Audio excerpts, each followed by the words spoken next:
itong mga politikong mga kawatan, Lord. Ito ang lalong nagpapahirap sa aking mga kababayan. Kaya lahat yan, mga yan, ay daanan na sana ng piste ang mga yawa na mga politikong ito. Ngayon, abangan po ninyo. Baka hindi na magbilang ng araw, baka itong si Soto ay ma-stroke na. Ito si Vicente Soto, baka ma-stroke na ito anumang oras mula ngayon. Bakit? Kasi laging pinapahiya or laging napapahiya kay Senador Marcolita. Kaya ito, hindi malayong ma-stroke ito. At sa sobrang inggit niya kay Senador Marcolita, hinahanapan talaga niya ng butas itong si Senador Marcolita. Ang problema, sa tuwing hinahanapan niya ng butas, ayun, napapahiya ang gago. Una, nakita nyo naman yung hearing. Yung sinasabi niya na, ito, yung lang ibalikan lang po muna natin. Ang sinasabi nitong si Soto, hindi daw dapat kailangan mabilisan ang impeachment. Dahil ang lumalakad daw ng matulin, pag matinik ay malalim. Akala niya, naka-score na siya kay Senador Marcolita. Di ba, sinagot siya ni Senador Marcolita na malabong mangyari na matinik ako kasi unang-una, pag naglalakad ako, nakasapatos ako at sa kalsada ako naglalakad. Tingnan nyo yung mukha noon, balikan nyo yung hearing na yun. Tingnan nyo. Yung mukha, kala hindi talaga may pinta. Ngayon, hindi pa rin naglulubay itong gagong matandang ito. Lagi ka na lang napapahiya kay Marcolita. Hindi ka tumitigil ng kahahanap ng butas kay Marcolita. Isa kang ungas na senador. Isa kang bubong senador. Kagaya lang itong pamangkin mo si Kiko. Ngayon, ano na naman yung sunod? Aba, sinabihan na naman niya si Marcolita. Papaano daw masasabi ni Marcolita na yung desisyon ng Supreme Court ay unanimous? Ay samantalang, ang bumoto lang daw ay 13 na mga maestrado ng Supreme Court na dapat daw ay 15. So, hindi raw matatawag na unanimous yan kasi 15 raw yung mga judges dyan. Tapos, ang bumoto lang ay 13. Papaano raw nasabi ni Marcolita na unanimous? Tingnan mo yung kabubuhan itong gagong to. Alam mo ang sagot ni Senador Marcolita? Ano man pong bilang yan? Ang sinasabi mo, 15 na mga maestrado yan. Ang bumoto, 13 lang. Tama ka. Hindi nga matatawag na unanimous yun. Pero, parang sabihin ni Marcolita, kabubuhan mo, nasuto ka. Parang isasabihin ni Marcolita na ganon. Ang problema natin ngayon, sabi ni Marcolita, yung dalawang maestrado hindi bumoto tapos wala silang dissenting opinion. Yan ang sagot ni Marcolita, which is totoo naman talaga. So ano matawag doon? Di unanimous. Kasi hindi bumoto yung dalawa, hindi rin nagbigay ng dissenting opinion. Ikaw, Soto, ilang beses ka nang sinuplak ni Marcolita, maglubay ka na. Kaya ito, nakikita-kita ko, ito si Soto na ito, tingnan nyo ito, ma-i-stroke talaga ito. Ma-i-stroke ito. Abangan ninyo, ma-i-stroke yan. Tingnan nyo, ito na naman. Paano ako hindi magigigil dito sa mga hayop ng mga politik, mga senador na ito, mga gonggong na ito? Mayroon lang silang plenary session diyan sa Senado, abay kailangan pa nilang mag-hire ng mga choir. Kailangan pa talaga nila na kakantahan pa talaga sila. Anong kalokohan mayroon kayo, mga senador? Mga buisit kayo? Kailangan nyo pa talaga mag-hire ng choir? Or kakantahan kayo? Putang, nako. Magkano na naman yung ginastos ninyo dyan sa pag-hire ng choir na yan? Paulit-ulit ko sinasabi rito, napakarami na lalo nating mga kababayan ang walang masaing na mga buwata ng ina ninyo. Kung yung pinangbayad ninyo sa choir na namalitsi kayo, sana itulong nyo dito sa mga taong napakarami nang naghihirap ngayon. Napakarami ng walang masaing nating mga kababayan. Kailangan talaga na pagka meron kayong plenary session dyan, kailangan nyo ng kakantahan? Nang may kakanta sa inyo?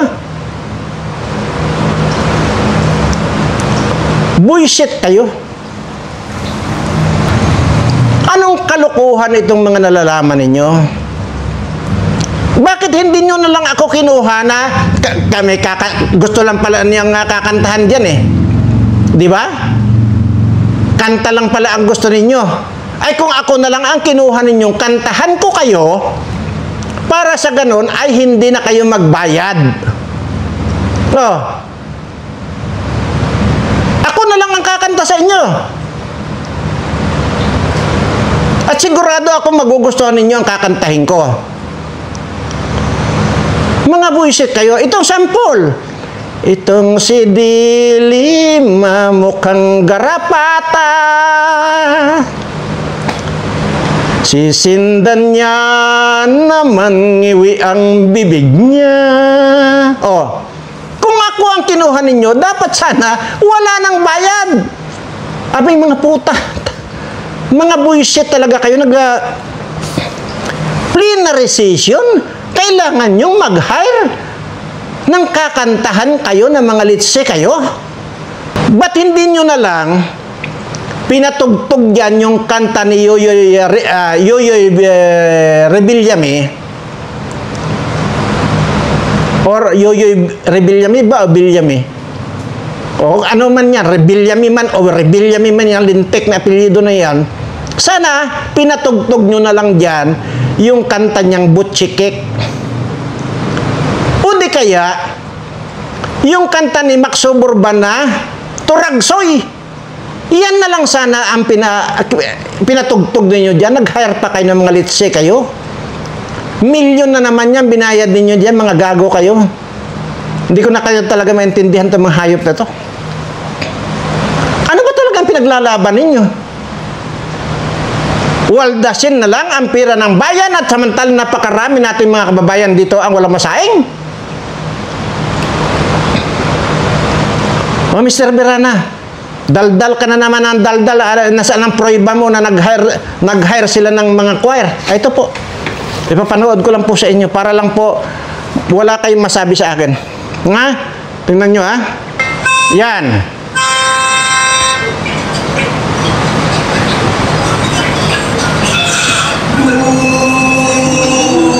Tingnan nyo.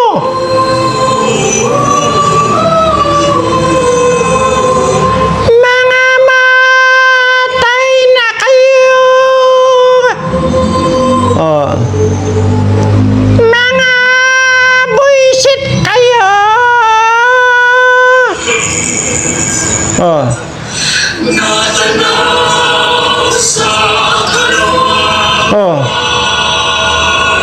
Buisit talaga.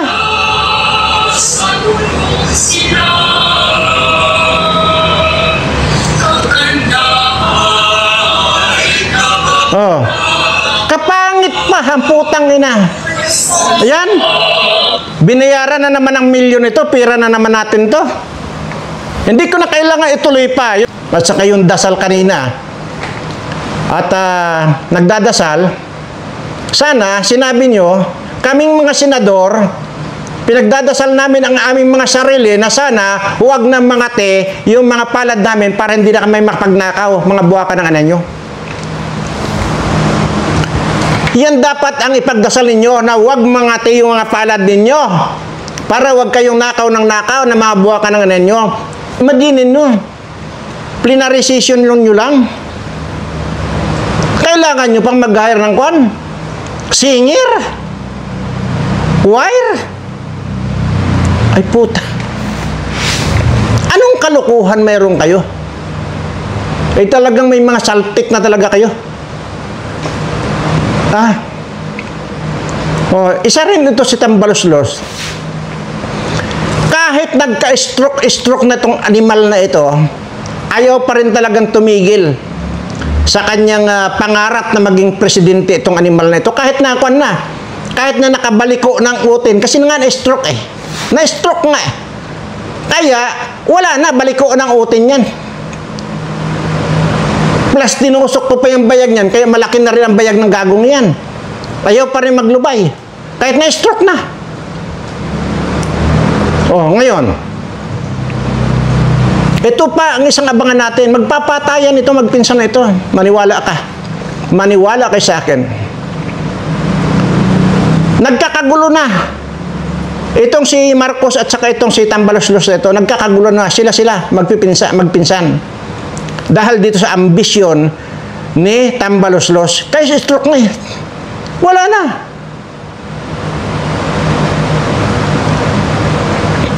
Nakaprograma yan kung mayroong kwan yan, mayroong atinan na mga kwan yan. Mayroong time na ipoprogram nila yan ng kunwari wala siyang nararamdaman. Pero wala na po, baliko na po ang utin na stroke nga. Pero nakarecover talaga eh. Nakarecover lang talaga ang gago. Ayaw talaga maglubay. Tuloy pa rin ang pagnakaw nitong gagon to para ipamigay dyan sa mga kapwa niya, mga kongresista, mga kawatan. Kaya nga sana magkamatay na lang kayo, mga kawatan kayo. Mga bullshit kayo. Putang. Nako. Gigigil na naman ako.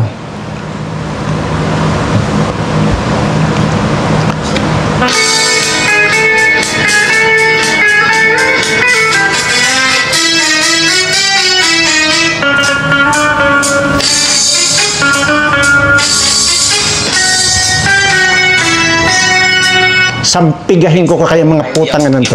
Grateful po ako na hindi ako nag-give up. Ano kaya? Makita ko kaya itong si Soto na ito at saka itong si Tambaloslos, sampigahin ko ito, yung dalawang tainga pag hindi natauhan to. Wala.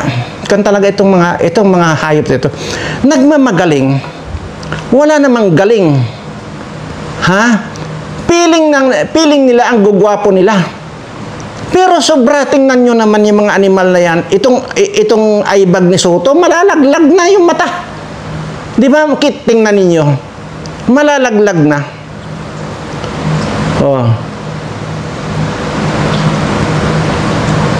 Tingnan nyo ang mga itsura ng mga animal na yan. Paulit-ulit kong sinasabi rito. Total naman, hindi nyo rin lang maiwasan ang hindi humarap sa camera o sa media. Kung talagang hindi nyo maiwasan yan eh. Ang gawin nyo para kaiga-igaya naman kayong panoorin ng mga tao. Mag-subscribe kayo dito sa Birana Live Studio TV para mabago yung mga mukha ninyo. Gumandang lalaki kayo. Yung babae dyan na itong inasawa ni Juma Season dyan, matanda na rin. Dati nakadikit kay Duterte yan. Ngayon, kumalaban na kay Duterte, palibasa, nandun na sa dahig si President Duterte. Kinabakabayuhan din ni Juma Season yan, asinadura na yan. Akala nyo nilinis nyo yung mga hayop kayo. Yung nga sinasabi ko sa inyo, pag dito sa Birana Live Studio TV kayo nag-subscribe, malilinis yung mga kalooban ninyo. Sa hitsura ninyo, gugwapo kayo, gaganda kayo. Paulit-ulit ko sinasabi yan sa inyo. Kaya tingnan nyo, ang papangit ninyo, wala akong makitang maganda sa inyo. Grabe. Visit ng mga ito.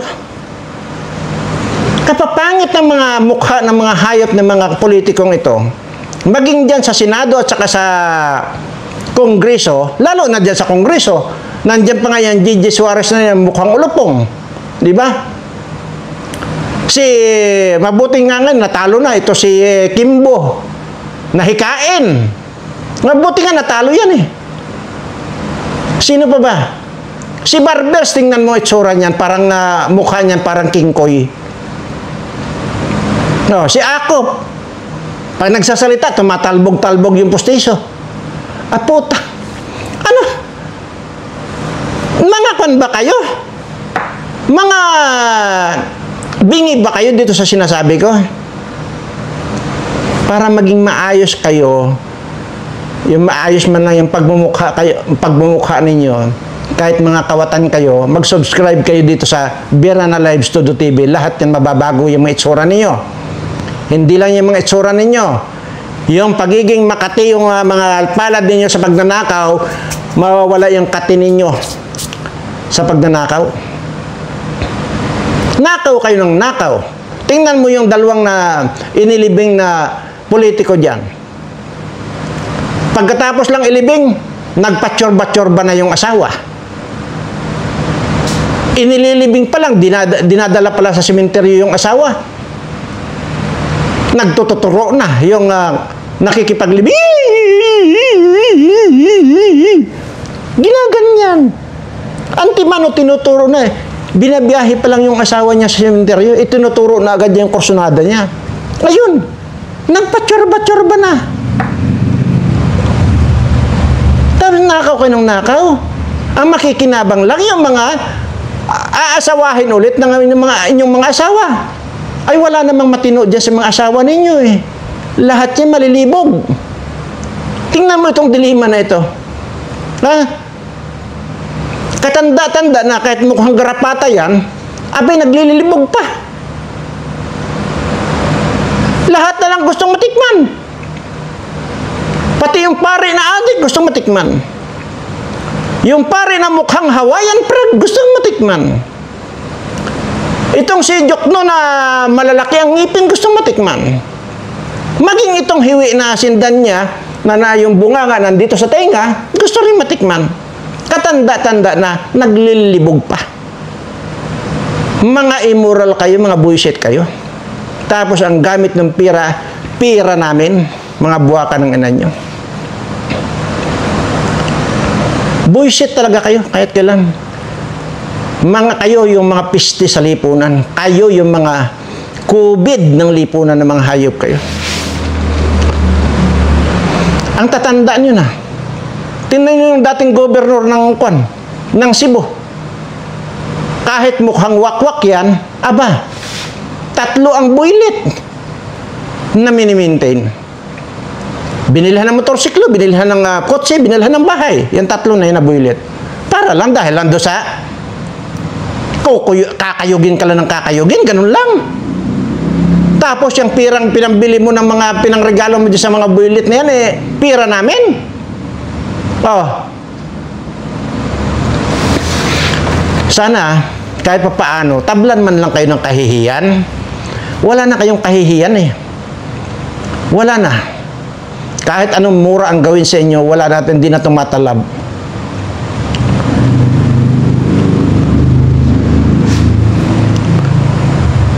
Tingnan nyo, mag-obserba kayo sa Japan.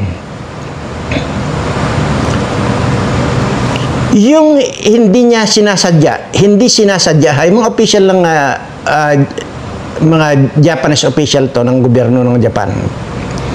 Hindi niya sinasadya, nakagawa siya ng kaunting, masabi nating anomalya.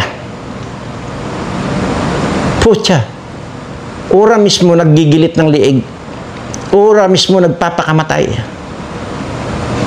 Ay dito, harap-harapan po siya. Harap-harapan kung magnakaw itong mga animal na ito, lalo itong saldi ko na ito. Tingnan naman, nakabili ng helicopter, nakabili ng aeroplano.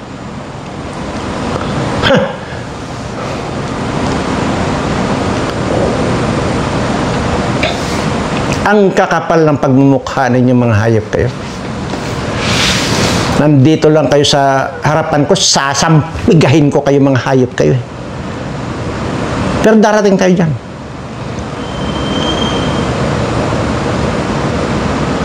Matinin mo talaga ito si tikbalang na tambalos-los na ito. Na-stroke na't lahat.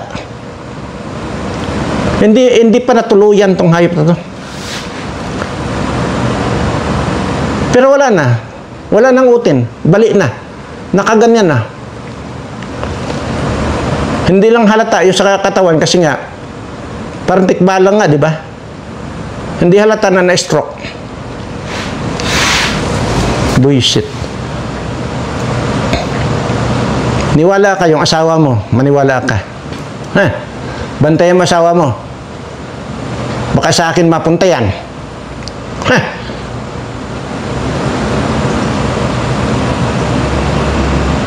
Kadiri mga hayop na to. Bullshit kayong mga palibasa kasi hindi nyo pinagpaguran yung mga pira na yan.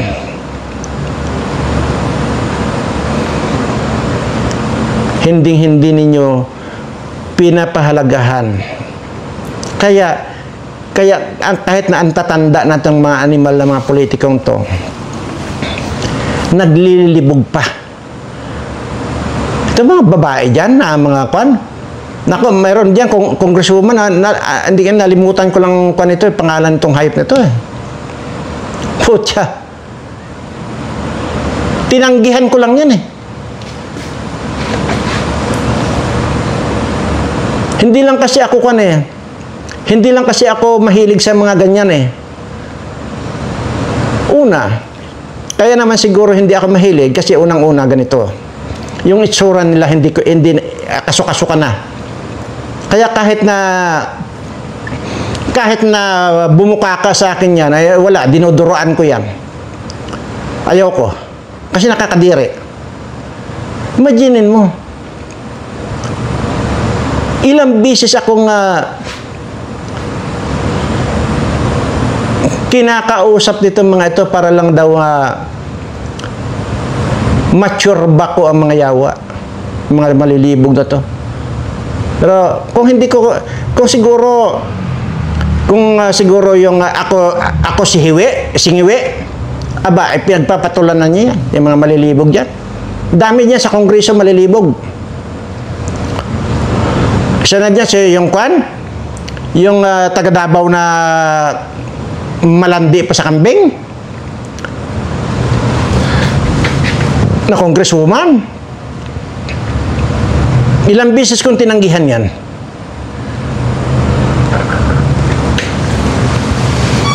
Paano kung sab-sab din ako? Kagaya nitong ngiwi na ito, ngiwi na, malibog pa rin yan. Ang ngiwi na yan, huwag kayong pakakasiguro dyan. Huwag kayong magpapakita ng hita dyan. Lalapain agad ng ngiwi. Paano nga kung sugapa ako? Di wala na. Naitihan na yung mga asawa ninyo. Kalilibog ng mga asawa ninyo. Sabi ko nga sa inyo, ilang bisis yan. Dito, dinadayo ako rito sa Mindoro ng mga yan. 5 yan sila.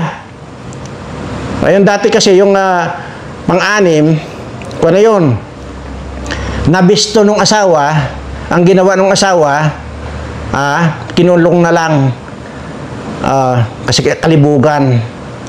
Tapos yung, ano yun, yung lalaki, kumuha na lang ng mga niyayari-iyari niya, binabayaran niya. So, saan galing ang pera, pinambabayad niya ng babae? Pera natin. Bawat hininga nitong mga animal na mga politikong ito, pera natin yan. Hindi na makakahinga itong mga hayop na itong mga politikong ito kung wala tayong pera. Diyan lang sila nakakahinga sa pamamagitan natin. Kaya sana, Kahit pa paano tablan sana nga ng hiya yung mga pagmumukha ninyong sobrang kakapal. Imagine niyo, nagagawa niyo pang mambabae, nagagawa niyo pang manlalaki. Tapos pinapalamon lang namin kayo pag nanakawan niyo pa kami. Wala kayong pagkakaiba dito sa driver ko eh. Kaya tinanggal ko na nga eh.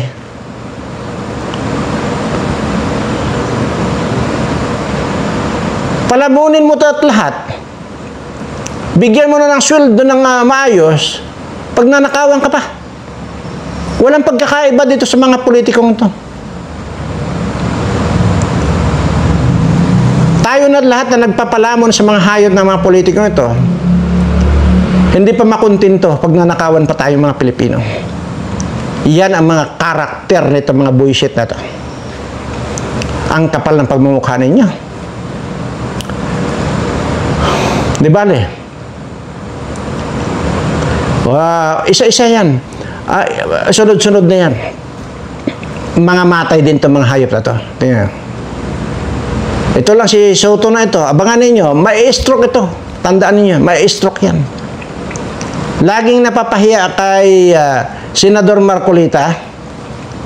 Lahat ng mga move niya pang-target kay Marcolita, pero doon lagi nagkakamali. Kaya nga, wala pa siyang tinarget kay Marcolita na hindi sinuplak ni Senador Marcolita. Kaya nga, sabi ko, tinatansya ko lang ito. Itong Soto na ito, aatakihin din ito na kagaya ni Romualdez. Yan ang abangan natin. Pag inatake siya na, diretso na. Mga buwa ka ng ina nyo. Kagaya ito, nakarecover pa ito sa tambalos-los ito. Magnanakaw pa rin yan. Ang naglilinis-linisan kayo, puro kayo mga immoral dyan. Wala kayong pwedeng itago sa taong bayan. Mga immoral kayo. Hindi lang kayo mga immoral, mga kawatan pa kayo. Alam namin taong bayan yung mga pinaggagawa ninyo. Ano kaya kung kwan? Para, ano sa tingin nyo mga viewers? Kahit na nasusuka-suka ako doon sa mga asawa nitong mga politikong ito, ano kaya kung papuntahin ko dito yung mga yan? Kasi anytime naman, pwede kong papuntahin dito yung mga asawa nila na gusto magpatsorba sa akin. Papuntahin ko kaya, tapos nakatago kayo doon sa isang kwarto.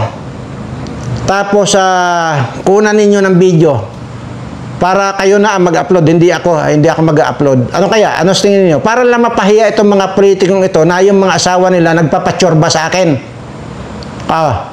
Ano sa tingin niyo? Halos lahat yan.